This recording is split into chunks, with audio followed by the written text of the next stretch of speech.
Whether you're in it for the bottomless mimosas, the decadent pancakes, or the avocado toast, brunch is hands down the best part of the weekend. While enjoying the finer things in life, did you ever stop to think about how this glorious eating tradition began? Well, it all started with a man with a hangover.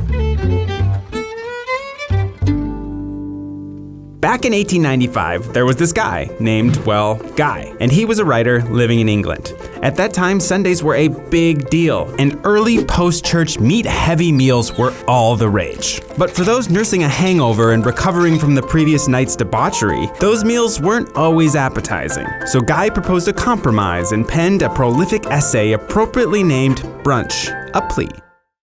He envisioned a hybrid meal of sorts that was lighter than the typical meat spread and included a variety of pastries. Friends could gossip about the previous night's indiscretions while chasing their hangovers with some hair of the dog.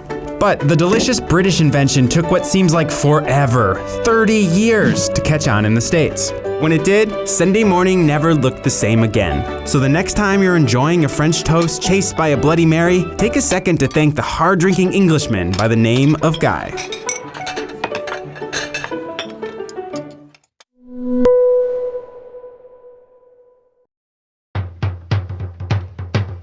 Salty, sweet, chewy, crunchy. It's a delicious combination born from one of Black America's most consequential cultural movements.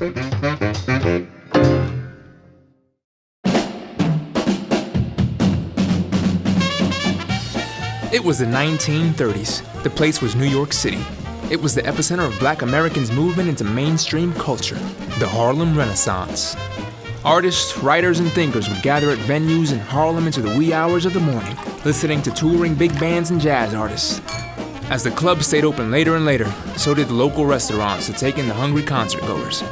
One such restaurant owner was Joseph T. Wells, founder of Wells Supper Club. Wells became known for its Southern-inspired menu. But Wells needed a hit to stay on top of the 2 a.m. restaurant business.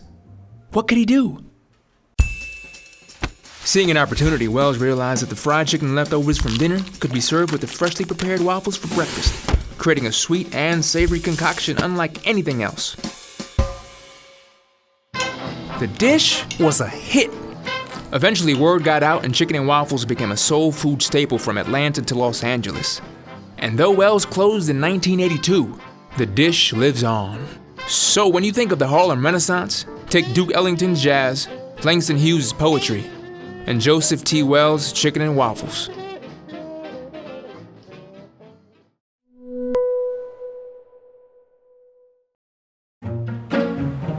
New York City, the bagel capital of the world. The place where bagels reign supreme and are a cut above the rest, right? Well, maybe not, because it turns out there's something that could rock New York and its precious bagels to the core.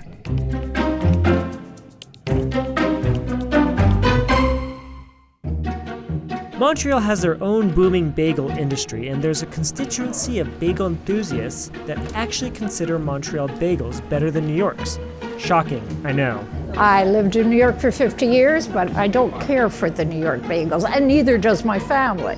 Vous préférez les bagels de New York ou les bagels de Montréal? Montréal. What is going on here? It's time to investigate. My name is Robert Morena, and I'm the co-owner of St. Vitor Bagel Shop. People really know about us, and they know that if you come to Montreal, you gotta try a Montreal bagel. Every time I go to New York, I always visit a bagel bakery, and I test my bagels against theirs, and I've yet to come across something that compares to a St. Vitor bagel. Montreal bagel is set aside by its process of how it's made. We hand roll each bagel, we boil it in honey water, we seed it, and we bake it in a wood-fired oven. Alright, so Montreal's got the sweet and doughy flavor. What do you gotta say about them, New York? Montreal bagels? Yeah, I think it's mostly a fad. Honey water? Who does that? No, I'm kidding, I'm just making that part, sorry. My name is DARIN, and I'm the operations manager with H&H MIDTOWN Bagels East. If you want a regular bagel, you can go anywhere. If you want a true New York City staple, you come to H&H MIDTOWN Bagels East.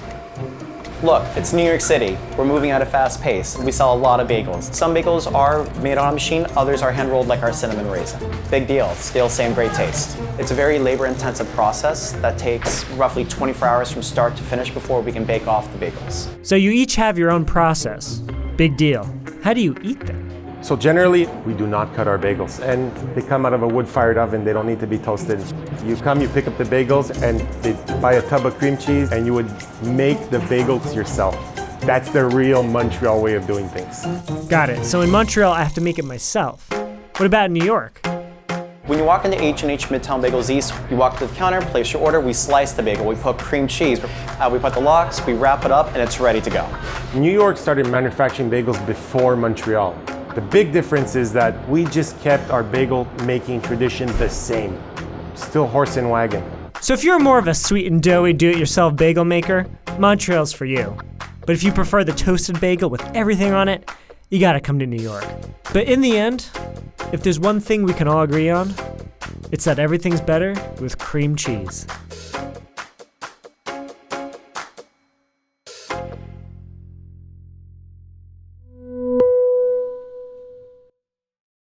This is coffee. This is coffee being poured into the most iconic cup in New York City history.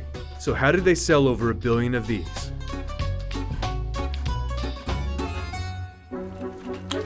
This is Leslie Buck, a Holocaust survivor.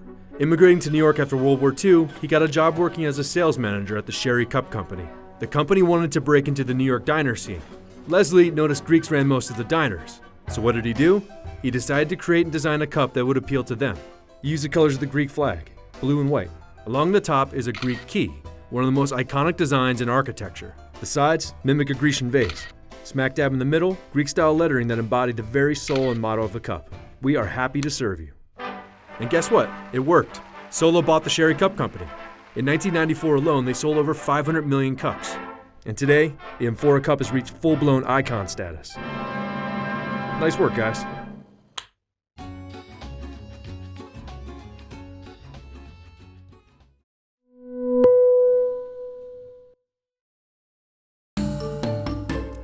I have to have a pretty girl. If she's got no clothes on, that's even better. I work for Playboy. I've been doing that for 15 years. But I was the creator of the Cheerios Bee long, long ago. I remember it as one of the earliest things I did. The bee that I drew, I thought it would be kind of fun to do one that looked more like a bee. So I gave him big compound eyes and antennas, and that wasn't at all what they wanted. They thought he was a little too insect-like, and insects and cereals, probably not a good combination. But he eventually ended up looking like he does now. We put shoes on it, which I didn't have in the beginning. Oh, and they gave him a sweater, so he was wearing something. So he really is more like a Disney character than an insect. Yes, I always say looks like Elmer Fudd in a bee suit. The face became more human. He got a little nose, of course, and eyes with pupils, no compound eyes. Why? What is it with the eyes? Well, the eyes are the main thing. When you do a cartoon character, you want to focus on the eyes after all, and if you can have eyebrows and eyes with pupils, you need something that can be expressive. Now you work for Playboy? Yes, yes. Hef said he liked my Lady and the Tramp eyes. I try to keep things a little innocent.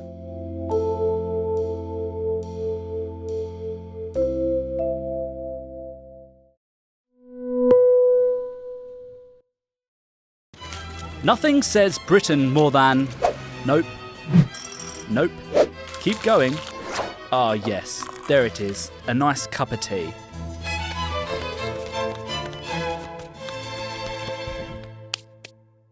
We know we have China to thank for introducing tea to the Western world, but how did it make its way to England and become the cultural obsession it is today? Well, that's all thanks to one Portuguese woman. The year 1662. The person? Catherine of Braganza. She had just won the hand of England's King Charles II. With the help of a very large dowry, including money, treasures, and spices, this worthwhile trade made her the Queen of England, Scotland, and Ireland. When she arrived to her new homeland, she brought with her packets of loose leaf tea in crates labelled Transport de Herbas Aromaticas. It's a theory that this was later abbreviated to TEA, tea. Now tea could already be found in England, but was only really used for medicinal purposes. Catherine continued drinking tea to her heart's content. And as the new royal, everything about her, including her beverage habits, was copied by other ladies, desperate to be just like their idol. Another thing Catherine brought to the table from Portugal was the idea of tea drinking experience. She popularised the use of porcelain teacups and mugs. By the end of the 17th century, much of British aristocracy were enjoying the hot beverage. Ooh, delightful. And soon enough, so was everyone else. Today, while tea can be found pretty much everywhere, it remains a special daily pastime for the Brits. So carry on and drink tea, people of England.